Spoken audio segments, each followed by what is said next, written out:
রটন্তী কালী পূজা, স্থান গণপতা কালী মন্দির। আজ রাতে পূজা বিসর্জন হবে আগামী বুধবারের দিন, সাথে মেলা আছে পাশাপাশি। আপনারা সবাই আমন্ত্রিত। যে যেখান থেকে ভিডিওটা দেখছেন সবার জন্য ভালোবাসা রইল। চলে আসবেন সবাই আগামীকাল থেকে, মেলা পূজা দুটোই একসঙ্গে। সাথে পাপড়ের দোকান আছে, মেলায় আসলে পাপড় ফ্রি। পাশাপাশি মেলায় যেসব দোকানগুলো বসে, চুরি মালার দোকান,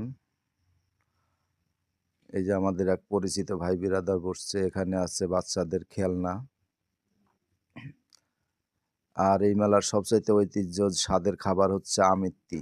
অরিজিনাল আমিত্তি খেতে হলে গণপতা মেলায় আসতে হবে, কোনো ভেজাল নাই এর ভিতরে। ভিডিওটা কেমন লাগলো সবাই জানাবেন। ধন্যবাদ সবাইকে।